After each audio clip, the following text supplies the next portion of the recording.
Hello everyone, welcome back. In today's video, we are going to explore an important object-oriented programming concept is method overriding. So what is method overriding? Method overriding in Java is when child class provides its own version of a method that is already defined in the parent class. Okay, why do we need overriding method?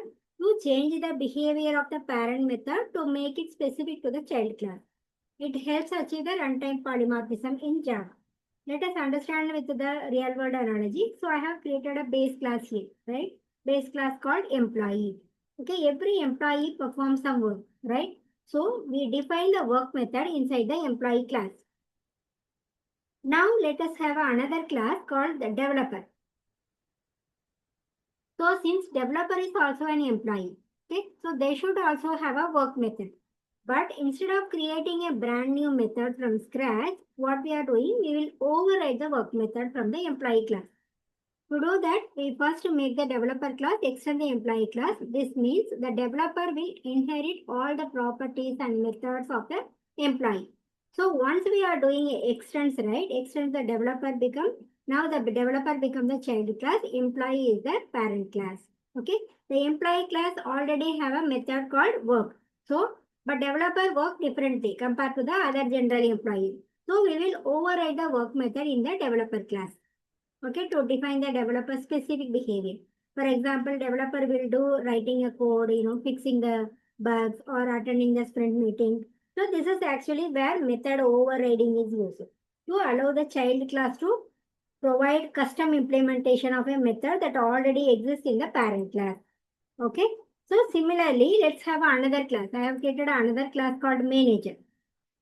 Okay, just like a developer, manager also an employee. So the manager class will extend the employee class here. Okay, since manager is a child class and the employee is the parent class here. It will also inherit the work method. But again, manager doesn't write a code like a developer. So instead, they do things like a project planning or reviewing the task and managing the teams, right? So we will override the work method in the manager class to reflect the specific behavior.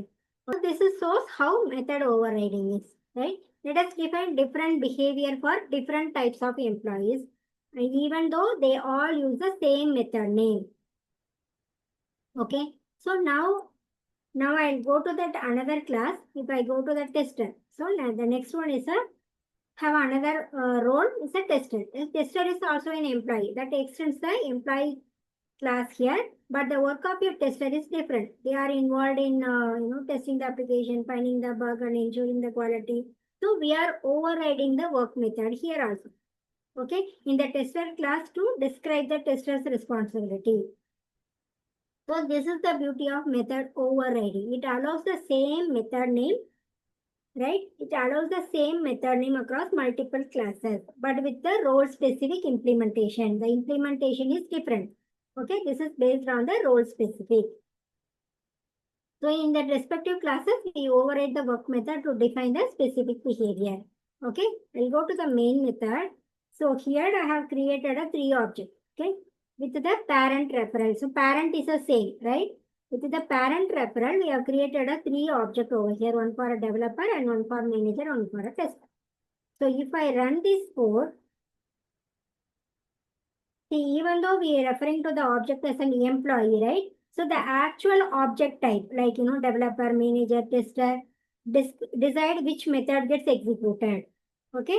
See how we use that same method, like, work method across all classes, but each class have its own version.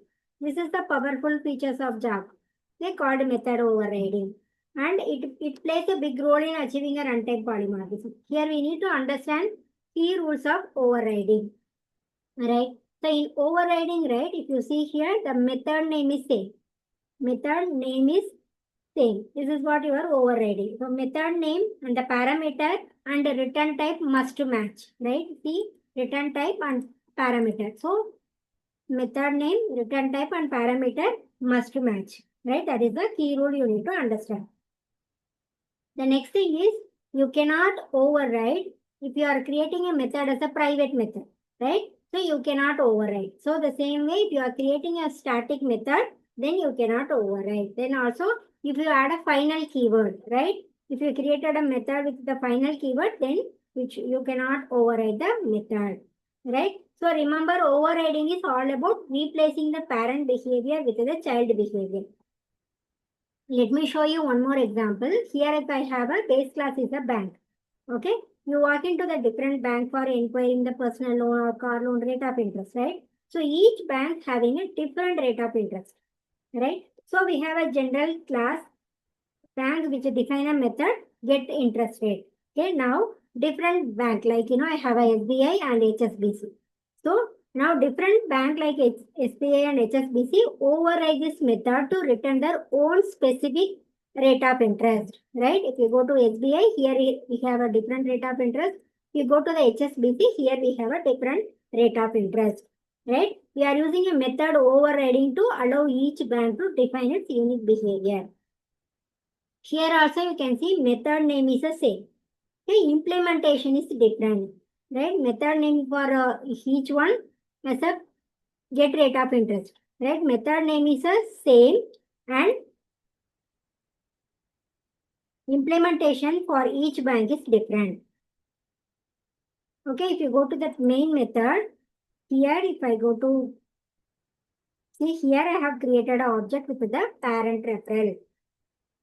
Right? Even though we are using a parent referral, it's going to call the method based on the object which we have created. So this is what your override method. This is all about your polymorphism overriding in Java.